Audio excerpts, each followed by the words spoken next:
Hi welcome back. അപ്പോൾ ഇന്നൊരു super easy ആയിട്ട് ഉണ്ടാക്കാൻ പറ്റുന്ന ഒരു ബ്രേക്ക്ഫാസ്റ്റ് ഐറ്റമാണ്. ബ്രേക്ക്ഫാസ്റ്റ് നമ്മൾ എപ്പോഴും രാവിലെ എന്തുണ്ടാക്കും എന്ന് ആലോചിച്ചിരിക്കുന്ന ഒരു കാര്യമാണല്ലേ. അപ്പോൾ ഈ നാളെ എന്തായാലും ഈ ഒരു പുട്ട് നിങ്ങൾ ഉണ്ടാക്കി നോക്കിക്കോ. നല്ല ടേസ്റ്റാണ്, നല്ല സോഫ്റ്റുമായിട്ട് നമുക്ക് റെഡിയാക്കി എടുക്കാൻ പറ്റുന്ന ഒരു റവേൻ്റെ പുട്ടാണിത്. അപ്പോൾ റവേൻ്റെ പുട്ട് നിങ്ങൾ എത്ര പേര് ഉണ്ടാക്കി നോക്കിയിട്ടുണ്ടെന്നറിയില്ല. ഉണ്ടാക്കി നോക്കാത്തവരുണ്ടെങ്കിൽ എന്തായാലും ഒന്ന് ട്രൈ ചെയ്തോളൂ. നല്ല സൂപ്പർ ടേസ്റ്റുമാണ്, സോഫ്റ്റുമാണ്, ഈസിയുമാണ്. ഇതിനായിട്ട് ഞാനിവിടെ 3 കപ്പ് റവയാണ് എടുത്തിട്ടുള്ളത്.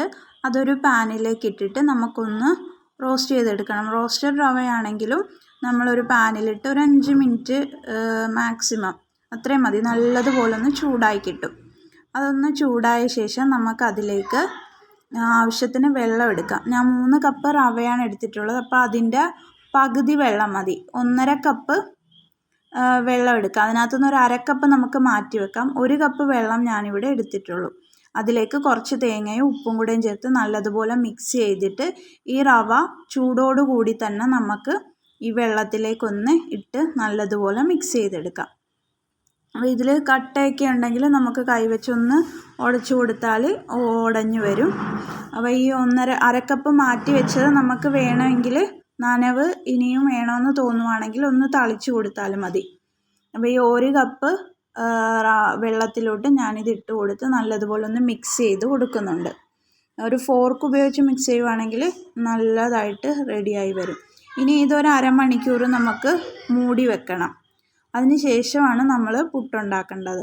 അപ്പോൾ അരമണിക്കൂർ കഴിഞ്ഞിട്ടുണ്ട്. ഇപ്പം ഇതൊന്ന് സോഫ്റ്റായി റവയൊന്ന് സോക്കായി നല്ല കറക്റ്റ് പാകമായിട്ട് വന്നിട്ടുണ്ട്. കട്ട കൂടുതലാണെങ്കിൽ നമുക്ക് വേണമെങ്കിൽ മിക്സിയിലിട്ടൊന്ന് ക്രഷ് ചെയ്തെടുക്കാം. ഇവിടെ ഇപ്പോൾ കട്ടയൊക്കെ പൊടിയുന്ന രീതിയിലാണ്. നമ്മളൊന്ന് കൈവച്ചൊന്ന് പുട്ടിന് കുഴക്കുന്നത് പോലെ ഒന്ന് ആക്കി കൊടുത്താൽ അത് റെഡിയായിട്ട് വരും. ഇനി നമുക്ക് പുട്ടുകുറ്റിയിൽ സാദാ പുട്ടുണ്ടാക്കുന്ന പോലെ തന്നെ ഫസ്റ്റ് തേങ്ങ ഇട്ട് കൊടുത്ത് പിന്നെ ഈ റവേൻ്റെ മിക്സും കൂടെ ഇട്ട് കൊടുത്ത് റെഡിയാക്കി എടുക്കാവുന്നതേ ഉള്ളൂ. അപ്പോൾ ഇത് റെഡിയായി വരാൻ കുറച്ച് സമയമെടുക്കും. സാദാ പുട്ട് പോലെ പെട്ടെന്ന് റെഡിയാവില്ല. അതിനെക്കാട്ടിയും കുറച്ച് സമയം കൂടെ നമ്മളിതൊന്ന് ആവി വന്ന് കഴിഞ്ഞിട്ട് കുറച്ച് സമയം കൂടെ വെയിറ്റ് ചെയ്യണം. ഇത് വേകാൻ കുറച്ച് സമയമെടുക്കും. അപ്പോൾ ഇത് നമ്മളിനി കുത്തി നിറച്ചൊന്നും വെക്കരുത്. അപ്പോൾ അത് നല്ല കട്ടയായിട്ട് പോകും. ജസ്റ്റ് ഒന്ന് സ്പൂണും കൊണ്ട് ഒന്ന് ലെവലാക്കി കൊടുത്തിട്ട് മുകളിലും കൂടെ തേങ്ങ വെച്ചിട്ട് ഞാനിവിടെ ഒരു കുക്കറിൽ വെച്ച് കൊടുക്കുന്നുണ്ട്. അപ്പോൾ നമ്മുടെ പുട്ടിവിടെ റെഡിയായി വന്നിട്ടുണ്ട്. ആവി കയറിയ ഉടനെ എടുക്കരുത്, ഒരു 5 മിനിറ്റും കൂടെ വെയിറ്റ് ചെയ്യണം. അപ്പോൾ നമ്മുടെ സൂപ്പർ സോഫ്റ്റ് ആയിട്ടുള്ള നല്ല ഈസി ആയിട്ടുള്ള റവ പുട്ട് റെഡി ആയിട്ടുണ്ട്. ഇത് വൈകുന്നേരം വരെ ഇരുന്നാലും ഇങ്ങനെ തന്നെ സോഫ്റ്റായിട്ടിരിക്കും, കട്ടിയായി പോവുകയൊന്നുമില്ല. അപ്പോൾ ഈ രീതിയിൽ നിങ്ങൾ ട്രൈ ചെയ്ത് നോക്കിയിട്ടില്ലെങ്കിൽ ഒന്ന് ട്രൈ ചെയ്ത് നോക്കിയിട്ട് കമൻറ്റ് ചെയ്യണേ. അപ്പോൾ ഇതിൻ്റെ കൂട്ടത്തിൽ ഞാൻ പരിപ്പ് കറിയാണ് എടുത്തിട്ടുള്ളത്. കടലക്കറി, പയറുകറി, അങ്ങനെ എന്ത് വേണേലും നമുക്ക് ഇതിൻ്റെ സൈഡായിട്ട് എടുക്കാം. ഇഷ്ടപ്പെട്ടാൽ ലൈക്ക് ചെയ്യാനും സബ്സ്ക്രൈബ് ചെയ്യാനും മറക്കല്ലേ.